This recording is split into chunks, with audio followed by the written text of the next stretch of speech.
sa ibang mga nagsisipag-vlog na simpleng-simple lang eka. Yung pagtitimpla, ganito, ganire. O, pag halimbawa ginamit mo naman, laglag din ang bunga ninyo. Ayaw natin ng gano'n. Kaya kung halimbawa, meron tayong katribya na gusto mong magpatulong po sa kanilang kalamansi, talaga pinasasadya po natin sila rito sa ating pong bahay para matulungan po natin kayo. Ngayon, ako naman ang inyo pong i-invite. Siyempre, lahat ng ating konsumo, lahat po ng ating kuha, sagot po ng ating subscriber na nagpapatulong sa kalamansi. Natural naman po, nasagutin naman ninyo dahil unang-una, sa atin na po yung tutorial, sa atin na po yung idea. Kumbaga, wala na kayo masyado pong magiging problema sa pag-aalaga. Kaya pinakikita naman namin sa inyo mga ka-farmers, yung pong ating inaalagaan kalamansi kung okay or hindi. Dahil, ayan o, mga magaganda ang bunga. Papakita po tayo na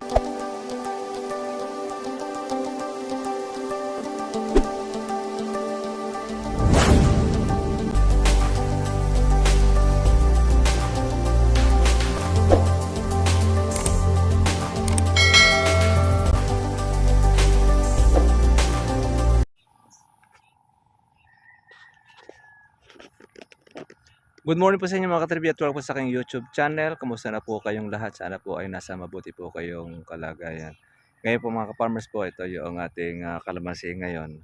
Yung ating update. Ito, lumalaki na po mga ka-farmers po yung ating mga bunga.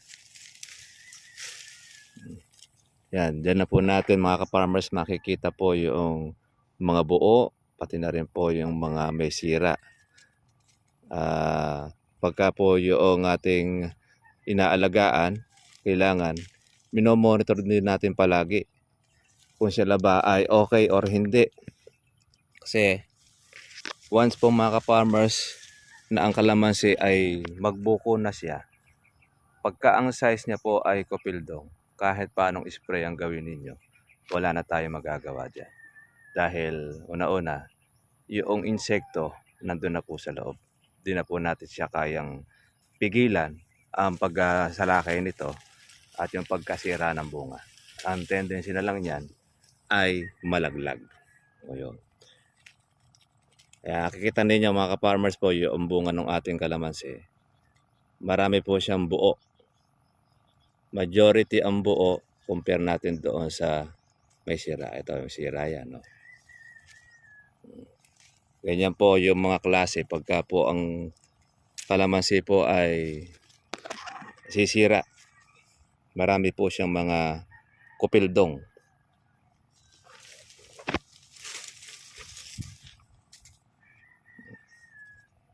Pero ito namang sa atin mga ka-farmers, good news, marami siyang buo compare doon sa sira. Ilan lang po yung mga may sira natin. O gaya nito, 3 yung nakuha natin sa 10. At hindi naman lahat siya ay mayroong bukol-bukol. Sa ating pag-aalaga ng kalamansi, kailangan observer din tayo. Hindi po tayo yung spray lang ng spray, taba ng pataba. Hindi natin tinitingnan yung ating inaalagaan. Kaya kailangan kasama po yan. Monitoring. Complete monitoring. Dapat. Pagtatanggal po natin ng sangang tuyo. Tapos pati rin yung bunga. Yan, yung pagmo-monitoring. Yan, para doon natin malalaman kung ano yung kailangan ng ating kalamansi o ano ang dapat nating ilagay na pang insecticide or ano yung ating abono. Alam niyo mga farmers, pagka po tayo ay may kalamansi, tayo po mismo ang magiging pinaka-doktor nila. Kaya pag halimbawa, ikaw mismo yung nag-aalaga, hindi mo alam kung paano gagawin mo. Tapos yung mga alaga na sinasalakay ng mga insekto, hindi mo alam kung ano yung mga gamot. Nakapanood ka lang ng kung ano-ano na ganito, nire-recommenda, maganda kayang gamot na ganito, ganito. Lahat po mga ka-farmers po na makikita ninyo po ng mga product po ng gamot, lahat yan sasabihin nila, okay, mainam, the best. Pero pag ginamit mo na sa inyong kalamansi, makikita mo na ang epekto. nandyan na po yan, marami na po magiging may sira. Kaya yun po, hindi po tayo basta-basta mga ka-farmers po nagre-rekomenda ng mga gamot na ating pong ginagamit, kagaya na pinakikita po sa ibang mga nagsisipag vlog na simple lang eka. Yung pagtitimpla, ganito, ganire, pag halimbawa ginamit mo naman, laglag din ang bunga ninyo. Ayaw natin ng ganon. Kaya kung halimbawa, meron tayong katribya na gusto mong magpatulong po sa kanilang kalamansi, talaga pinasasadya po natin sila rito sa ating pong bahay para matulungan po natin kayo. Ngayon, ako naman ang inyo pong i-invite. Siyempre, lahat ng ating konsumo, lahat po ng ating kuha, sagot po ng ating subscriber na nagpapatulong sa kalamansi. Natural naman po, nasagutin naman ninyo dahil unang-una, sa atin na po yung tutorial, sa atin na po yung idea. Kumbaga, wala na kayo masyado pong magiging problema sa pag-aalaga. Kaya pinakikita naman namin sa inyo mga ka-farmers, yung pong ating inaalagaan kalamansi kung okay or hindi. Dahil, ayan o, mga magaganda ang bunga. Papakita po tayo ng mga mayroong may sira. Nakikita rin natin po yung may mga buo. Ibig sabihin, yan. Malalaman po ninyo pagka po ang kalamansi ay marami pong bunga, maraming buo.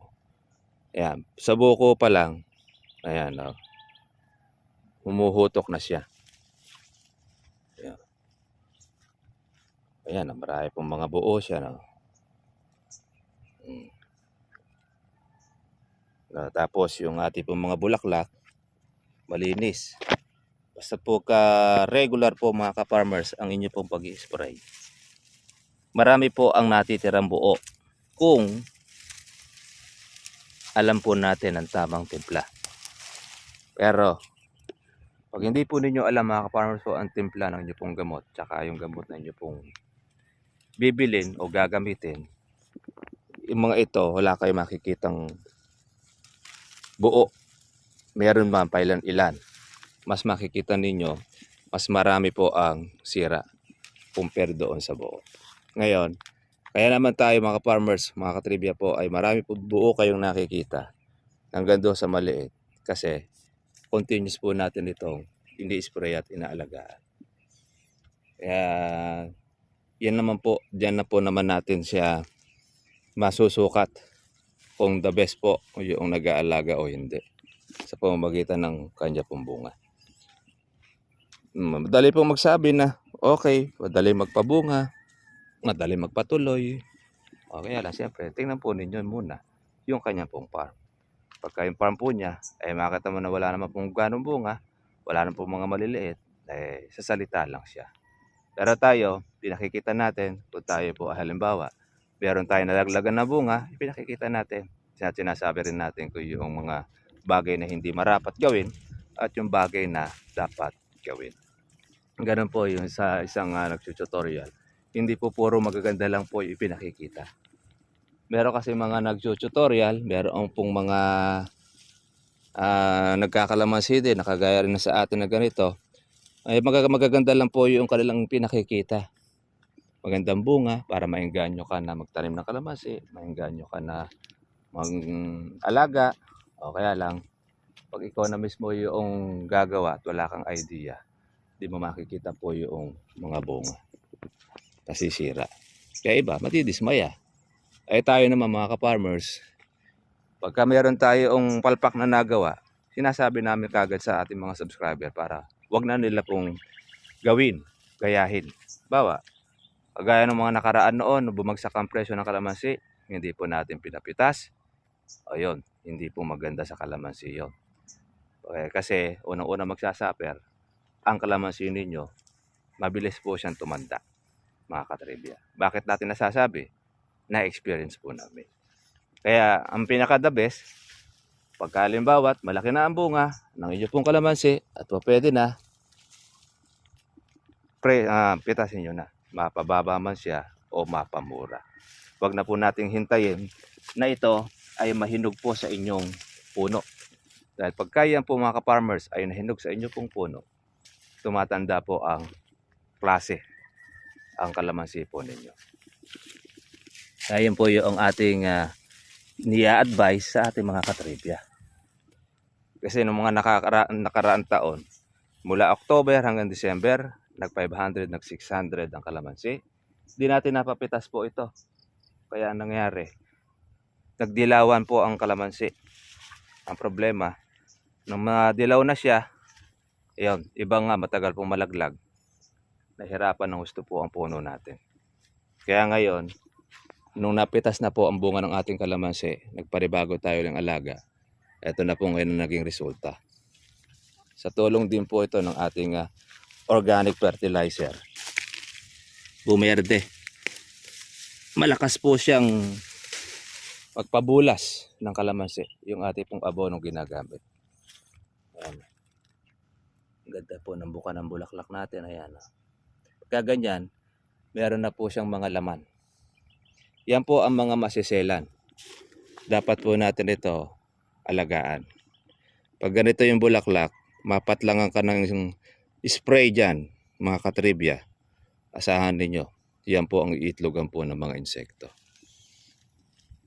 Itong ating kapitbahay, una ito ng 1 taon sa ating kalamansi. Pero tingnan po ninyo mga katribya. Bababa po siya. Hindi siya gano'ng lumaki. Ito naman po yung ating kalamansi. Malaki po mga katribya po yung agwat. Saka po yung itsura niya. Kasi basta't po natututukan natin mga ka-farmers po ang ating pong pag-aalaga, maganda po ang nagiging resulta sa ating kalamansi. Yan. Tapos po yung mga bunga natin. Dati meron po rito sampalok. Mula po noong magkaroon po ng bagyong malakas. Bagyong Karding na ibuwal. Namatay yung nandito natin. Isa nakasurvive. Yan, bago na lang po ito. Ito yung ating aalasin dyan. Ito yung tinatawag nating kalamandarin. Dito tayo matalas mga katribya. Dahil akala ng iba, kalamansi na, pero kalamandarin na. So, yan. Pagka ganyan, nakukuha pa yan sa siklat. Yan, amoy na amoy yung aroma niya. Agap lang natin ang ating sangang tuyo. At ngayon ay hindi na po masyadong umaatake ang punggos. Kasi nag-aaraw na po mga katribya.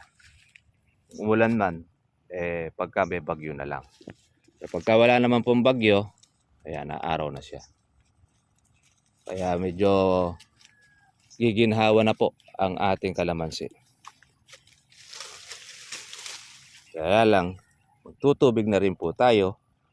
At pagkatubig natin ito, sahanin nyo, marami na pong bulaklak ang ilalabas nito. Kaya another ulit batches po yan ng ating pong pag-aalaga. Yung buko natin, buo.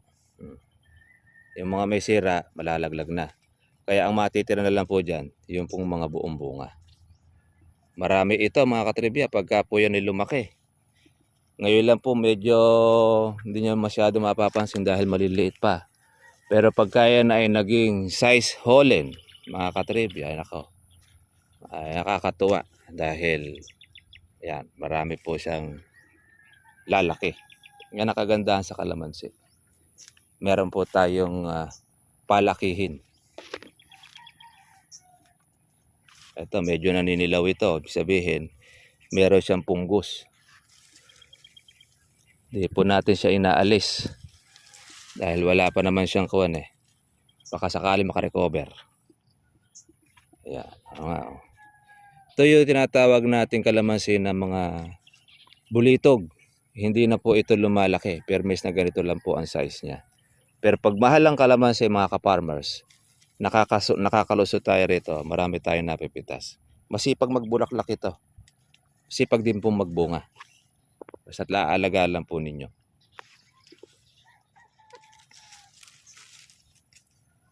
Ayan po yung nagpapasipag po sa atin. Kapag po ang bunga ng ating kalamansi ay marami. Pero kung minsan, ang nagpapatabang sa ating mga katribya, natabangan po sa pag-aalaga, pag nakikita niyang kanyang naalagaan, walang nagtutuloy. Ikaw man po yung gumagastos, ikaw yung napapagod, tapos yung inaalagaan natin, wala rin naman po tayong nakikita na mga buo at mga bunga, tatabangin ka dahil alam mong yung ginastos mo ay hindi po mababalik. Ito, gumastos ka man, pag nakita natin na malalaki na po ang bunga niya, silaki na po siya ng gasaresa, matutuwa na po tayo. Dahil, kumbaga sa percentage, nasa 60 or 70% na kayo po ay makakaharvest ng kalamansi. Halimbawa, hindi ka mag-spray, medyo safe na pa siya. Kaya lang, hindi po yan automatic. Hindi po natin sinasabi, mga katribya, na yan ay kahit di mo na sprayin, okay na, lusot na, hindi. Ang kalamansi, hanggat wala pa po sa bulsa o pera sa inyong bulsa na pinagbibila, ay hindi sa atin. Kahit yan ay nandyan sa puno, buo, pitasin, hanggat di nakakalagay sa bulsa po ninyo yan, hindi pa sa atin. Magiging sa atin na lang yan kung napitas mo na at yan ay naging pera. Bakit? Kasi pitasin na, ninanako pa ng mga hudas, mga hestas. Kaya yun ang mga kukuhan po natin. Papayo sa ating pong mga katribya, tuloy-tuloy lang po ang alaga. Masusulit din po yan, mga katribya, pagka po ma-check ninyo ang paraan ang ganyo pong gagawin, lalo na po sa pag-aalaga ng kalamansi. Kasi kami rin, nanggaling din kami mga ka-farmers din sa mga baguhan, sa mga bagito, nga. Bago kami makapagpabunga, marami na rin po kami mga pinagdaanan din po ng mga failure, nalaglag ang bunga, nasira ang bunga. Yan. Halos lahat ng gamot ay ate pong tinetesting. Dahil kasi lahat pagka napanood mo yung online, magaling si ganito, magaling yung ganitong gamot. Di ang gagawin mo naman, kung wala kang idea, gagawin mo naman sa kalamansi po ninyo.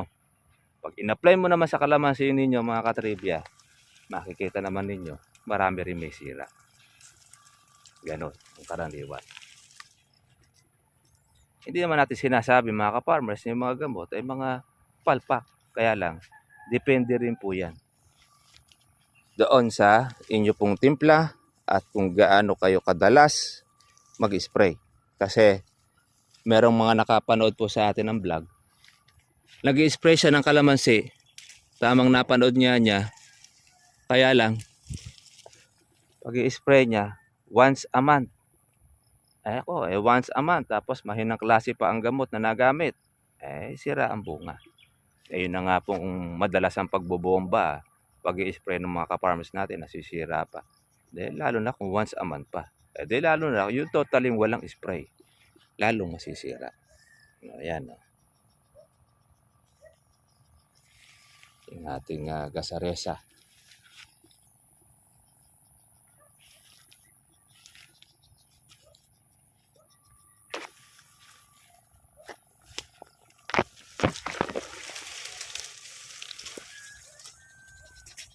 Ito, meron tayong pang January, mga katribya.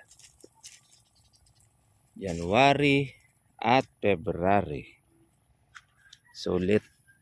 Halos sulit na itong ating inaalaga ang kalamansi. Ang ating bunga. Ayan, maliliit pa lang, lumalaylay na siya. Lalo na yan pagka medyo lumaki-laki, mga katribya.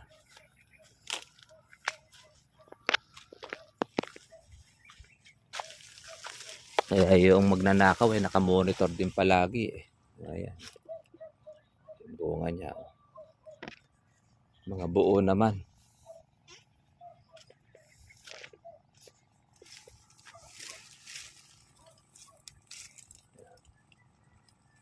Nangunguto tayo sa kalamansi. Inukutuhan natin ang tanggal po ng sangang tuyo. Meron nag-advice sa atin po na tungkol do'n sa mga fungicide. Pero yung nag-advice ay mabahong gamot. Hindi po kasi tayo mga ka-farmers gumagamit po ng mabahong gamot. Yung sobrang baho na 1 linggo na, hindi pa nawawala po sa damit po natin yung amoy. Napakabagsik. Una-una, delikado po sa kalusugan. Yung mga mild na kuwan lang po ginagamit natin. Pero effective naman. Kasi once po mga katribya, nakuha ninyo ang timpla ng gamot at pati na rin po yung bunga ay wala pong sira. Yun lang po tandaan ninyo mga ka-farmers. Magbago na lang kayo ng panghalo pero yung formula yun din ang gawin ninyo. Saan ninyo? Marami kayong magiging bunga. Marami magiging harvest. Ganyan sa ang technique o sa kalamansi. Kaya para-paraan lang din po yan. Hindi ko mo mamahalin ng gamot ay okay na, effective na.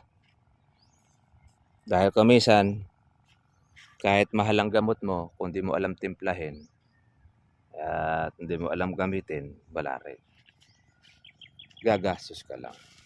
Kaya nagtaray pang bulaklak. Itong lupa na ito, yan, medyo tigang na siya. Pero basa-basa pa naman po yung ilalim niyan. Ganyan po pagka magkukondisyon. Mga 2 linggo, 3 linggo, hindi tayo nagpapatubig.